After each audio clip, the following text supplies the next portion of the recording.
Puis là, ma sœur, là, je vais rattacher deux concepts dont on vient de parler. Parce que tantôt, on a parlé d'inflation. Mm-hmm. Puis là, on parle du taux d'intérêt. OK. Fait qu'il y a le taux nominal. Nominal, c'est le chiffre. Mm-hmm. Ça dit, c'est 2 %. Tu empruntes à 2 %, c'est donc 2 %. Mais, donc, il y a le taux nominal, mais il y a le taux réel. C'est-à-dire, au taux nominal, on doit y soustraire l'inflation. OK. Si l'inflation est à 2 %, ça veut dire qu'un taux d'intérêt de 2 % rapporte au prêteur 0. C'est 2 moins 2, parce que l'argent qui te revient au bout d'un an, il vaut moins cher de 2 % que l'année d'avant. Oui, je comprends. Oui. Est-ce que tu comprends qu'on s'est ramassé avec beaucoup de dettes négatives pendant la COVID? Oui. Là, j'espère dans ta face, c'est comme, qu'est-ce que c'est ça, de la dette négative? Dans le fond, si on fait de l'argent, de la dette négative? L'emprunteur fait de l'argent. Le prêteur en perd. Aïe. OK. Moi, je pensais jamais voir ça de ma vie. Mm-hmm. De la dette négative. Tu m'aurais parlé de ça il y a 30 ans, là. Ouais. Parce que moi, j'étais déjà nerdish un peu, là. Oui. Non. Il y a 30 ans, je me souciais des questions comme ça. Écoute, tu lisais le journal en robe de chambre le dimanche à 14 ans? Oui. Fait que oui, on peut dire ça. Okay. Absolument. Donc, j'aurais jamais pensé voir de mon vivant de la dette négative. Mm-hmm. Mais là, tiens-toi bien. En Europe, en particulier, il y avait même de la dette nominale négative. Avant même qu'on y applique l'inflation, le taux d'intérêt qu'on te payait, c'était moins 0,25. C'était garanti que tu perdais de l'argent. En tant que prêteur. Voilà. Et pourquoi qu'il ferait ça? Yes! C'est ce que je voulais que tu me poses, exactement. Et donc, c'est une obligation qui devient de plus haut de tu le fais, c'est ça? T'es super. T'as vraiment bien compris. Pour vrai? Okay. Ben oui! Il faut que ce soit ça, parce que le pawn shop, il fera pas ça, là. Qui ferait ça? Ouais. Tu sais, hey man, prête-moi de l'argent, puis je te garantis que quand je te rembourse, je t'en donne moins. Puis l'autre, ça a bien de l'allure. Oui, Personne ne ferait ça. Ouais, c'est ça. Okay. Tu as bien compris, ma sœur. Okay. Donc, dans les faits, cette dette-là, souvent, elle était achetée par exemple, des fonds de pension. Puis les fonds de pension, dans leur loi constitutive, là, la loi parlementaire qui les a créés, les oblige, par exemple, parce que dans leur fonds total, ils détiennent un pourcentage X. Ça peut être, admettons, 40 % de leur fonds, ça doit être de la dette domestique. Okay.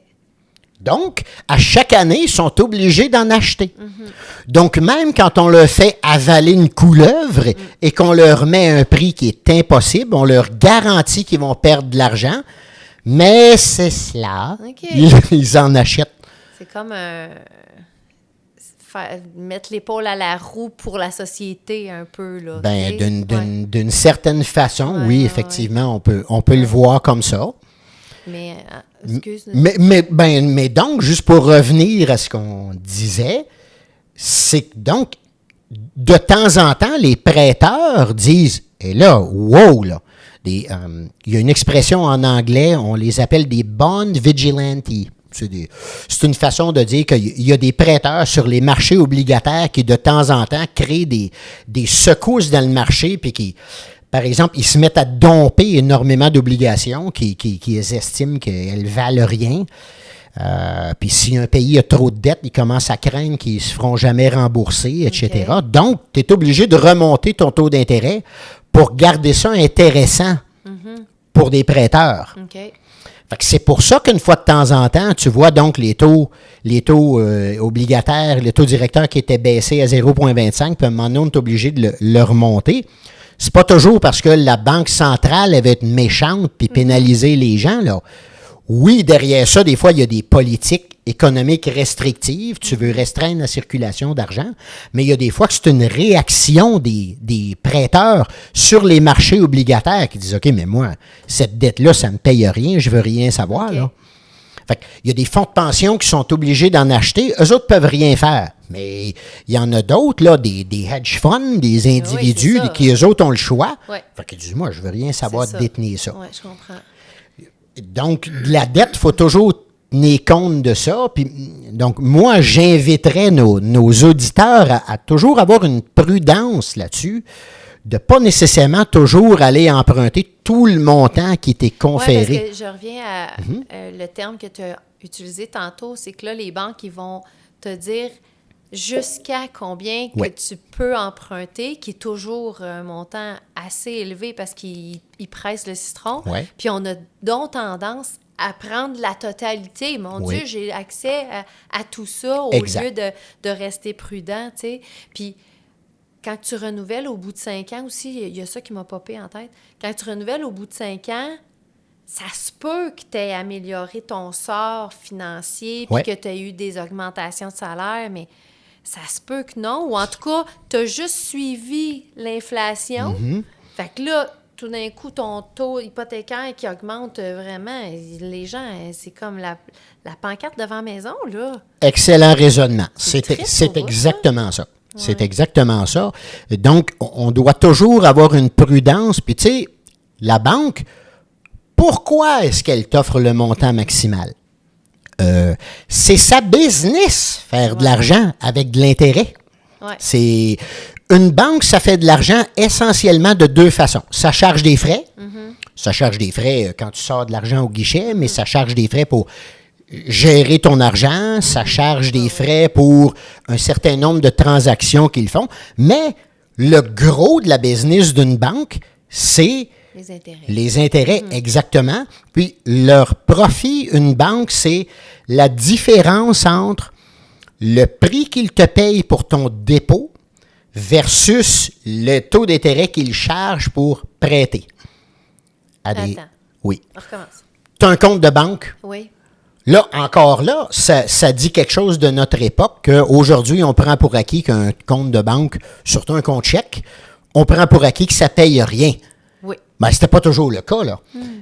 Quand j'étais à l'école primaire, là, la caisse pop Desjardins, mais oui, est venue à l'école nous faire une petite éducation, puis nous dire que, si vous avez quelques dollars, vous pouvez vous ouvrir un compte, demander à papa, maman, vous ouvrez, vous déposez de l'argent. Tu étais déjà avec tes petites lunettes, avec ta mallette, puis j'ai ça, madame. Effectivement, j'étais très précoce là-dessus. Mais donc, on avait un taux d'intérêt, là, on faisait de l'argent. OK, dans le compte chèque. Oui, OK. absolument. Puis aujourd'hui, mettons, tu as des comptes d'épargne au moins qui payent quelque chose un peu. C'est pas grand-chose, mais il y a un certain rendement. Donc, la banque, elle doit te payer ton dépôt. OK. Oui. C'est ça que Donc, tu fais. si par exemple, elle doit te payer 2 % dans ton compte d'épargne, bien, idéalement, elle veut être capable de le prêter à 5 Ouais, OK. à quelqu'un qui emprunte. OK. Puis cette marge de 3 % qui est la différence entre 5 et 2, c'est la business de la banque. OK. Bon. Puis évidemment, comme tu fais un profit en pourcentage sur tout ce que tu prêtes, une banque a avantage à prêter des gros volumes. Ouais. Évidemment, en autant que tu penses que tes gens sont solvables, parce que ce que tu veux Elle pas. va faire son calcul à partir de ça. Mais elle, son objectif, ce n'est pas de te chouchouter puis te donner des bons conseils. Oui, là, dans une certaine mesure, mais elle va pas être comme, oui, mais pensez-y, là, faites attention. Là, Non. C'est pas ça. OK. Non, parce que sa business, c'est de prêter de l'argent.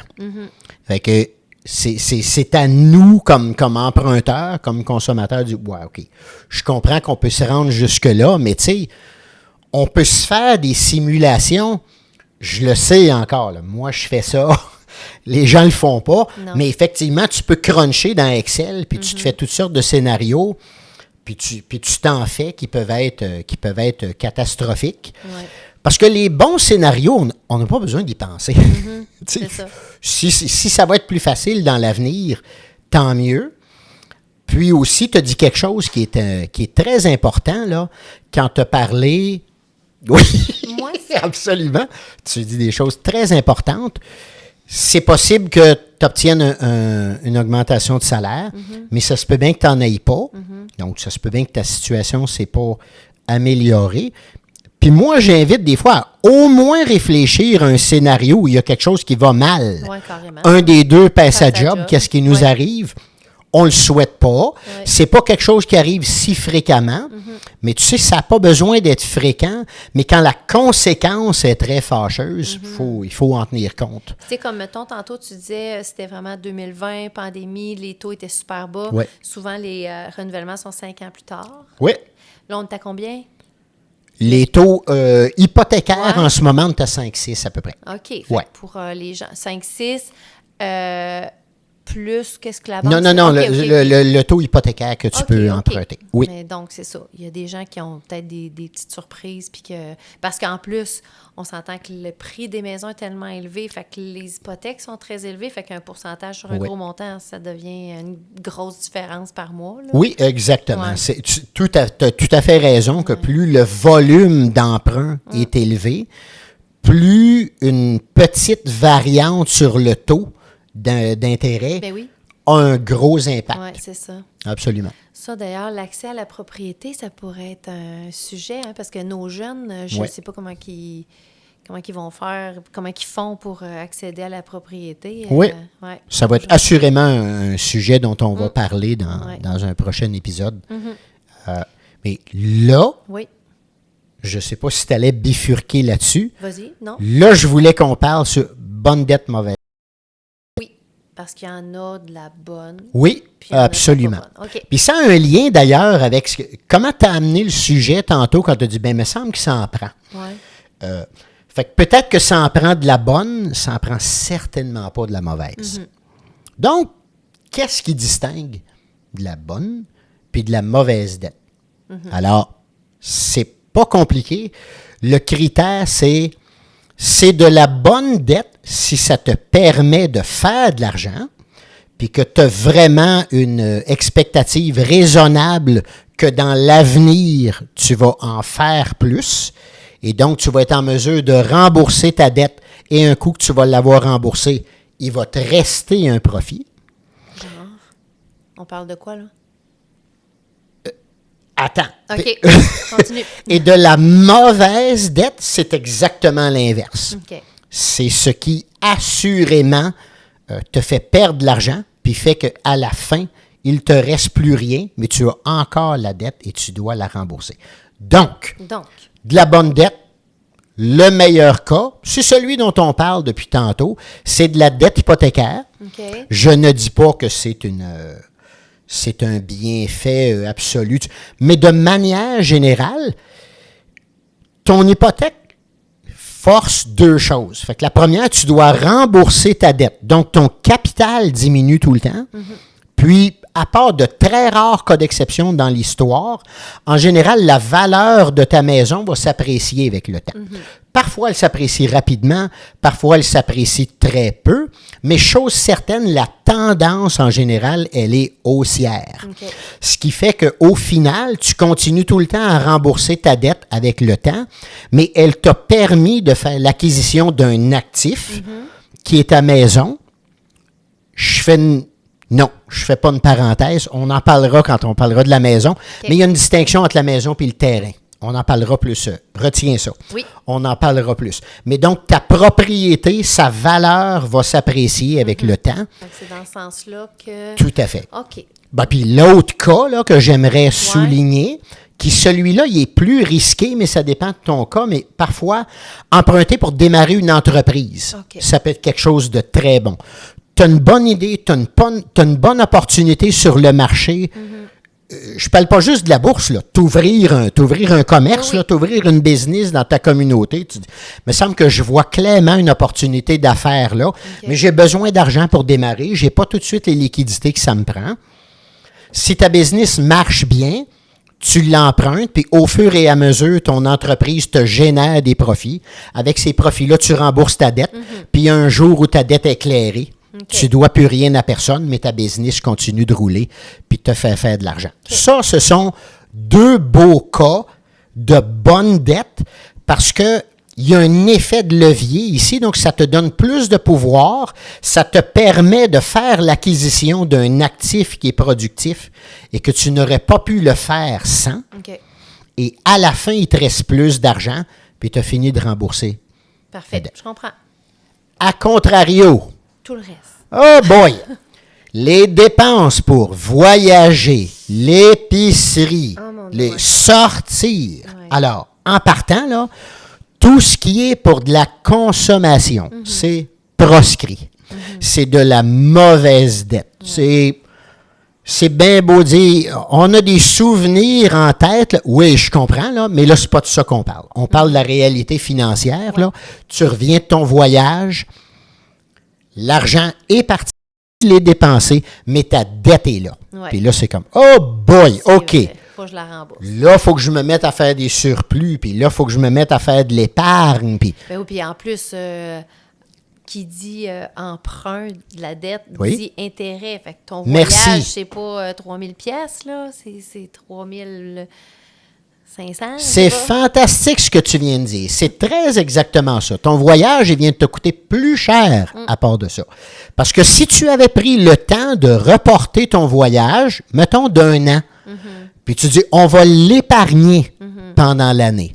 Bon, ben, ton épargne, non seulement te coûte rien, mais si ça te rapporte 2 dans un compte d'épargne, ben c'est ça.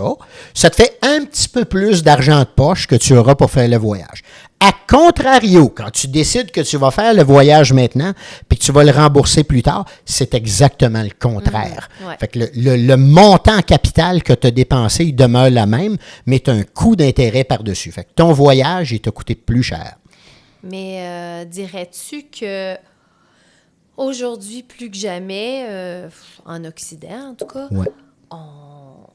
on veut épargner puis attendre à l'année prochaine. Oublie ça, là. Les Ouais. gens, c'est maintenant, là. Je le sais, Ouais. mais c'est pas parce que c'est commun que c'est bon. Non, non. Exact. Fait que ça, là-dessus, là, il faut... j'espère que nos auditeurs en sont conscients. Il y a simplement une certaine discipline à s'imposer. Puis tu vois l'exemple du voyage qu'on vient de donner, là. J'ai pas parlé de 10 ans, là. J'ai parlé que bien souvent, ça peut être de l'épargne pendant 1 an. Je te dirais qu'en général, d'ailleurs, quand tu as un but précis, ça facilite l'épargne. J'ai pas dit que ça la rend facile, j'ai dit que ça la facilite. En général, c'est plus, tu gardes ça en tête, tu dis, hey, non, mais moi, l'année prochaine, je veux vraiment aller à Paris, là. Puis je me suis fait un budget, puis ça va me coûter tant, puis j'ai mes billets d'avion, puis j'ai mon hôtel. Puis là, ben, tu le divises par 12. Je vais avoir 12 mois, ou encore tu le divises par 26 payes. Je dis, OK, je vais avoir 26 payes d'ici là. Donc, ça me prend 124 par paye, ou exactement. Puis là, ben, tu le cibles à chacune de tes payes.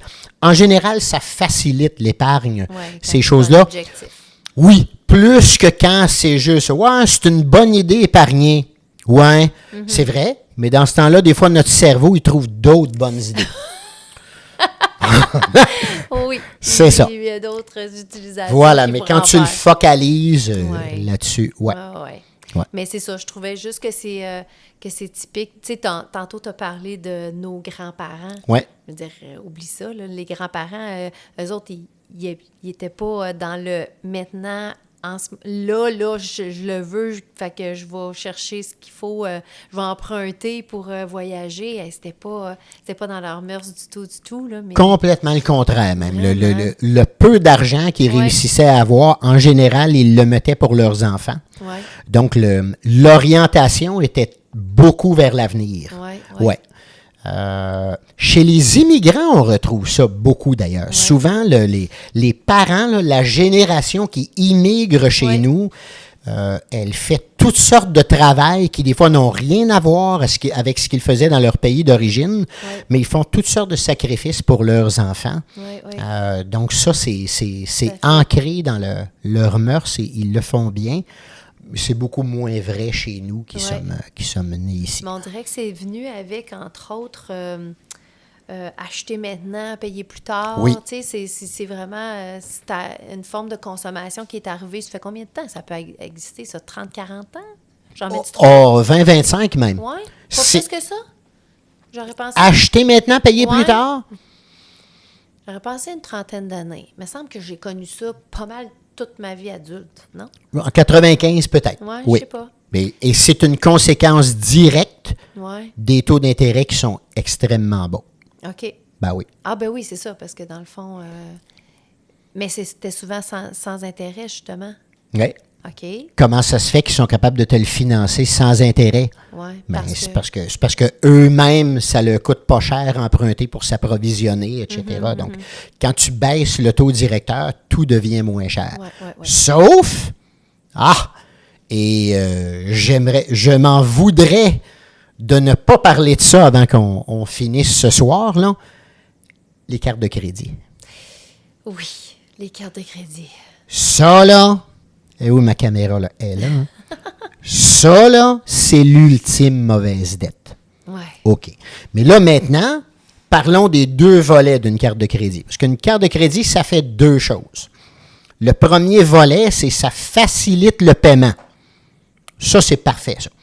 On peut faire tap, puis on paye avec ça, puis à la fin du mois, on fait un paiement. On fait des points. On fait des points aussi. Il y a des raisons pour lesquelles on a mis des points. C'est pour Oui. inciter à dépenser. Mais si on s'en sert comme une facilité de paiement, c'est parfait. Ouais. Mais si on s'en sert comme un emprunt, Oh my God, oui.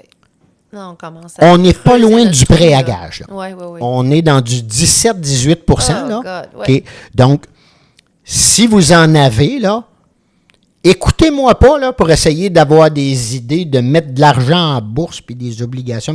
Commencez par rembourser votre carte d'intérêt, votre carte de crédit. Première affaire. Parce que ça, là, rembourser une carte de crédit, c'est faire un rendement de 17-18 garanti.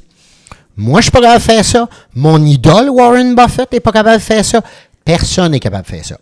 Garanti. Garanti. Il y a du monde qui sont capables de faire ce rendement-là, avec risque. Rembourser ta carte de crédit, c'est sans risque. Tu as garanti que tu sauves cet argent-là quand tu la rembourses. Donc ça, là, de la dette de carte de crédit, là, c'est du poison à rat. Si on en a, on commence par ça. Puis un coup qu'on l'a réglé puis qu'on la remet à zéro, c'est fini. On paye notre carte de crédit maximum aux 30 jours, on la paye à la fin du mois parce qu'on s'en sert comme une facilité de paiement, mais non comme un accès de crédit. Si on a absolument besoin d'avoir de la dette, il n'y a pas de problème, mais il y a des marges de crédit à la banque qui sont à 6-7 Il y a toutes sortes de choses qui sont beaucoup moins chères que la carte de crédit. Ne pas s'en servir, s'il vous plaît. Oui, tu as bien raison. Très bon conseil. Voilà. Ben, ça fait-tu le tour sur la dette? Absolument. Hein? En tout cas, moi, j'ai dit ce que j'avais à dire là-dessus. Oui. Ben, c'est super intéressant. Puis... Oui. La finance, c'est simple, mais pas facile. Tu as bien raison. Merci.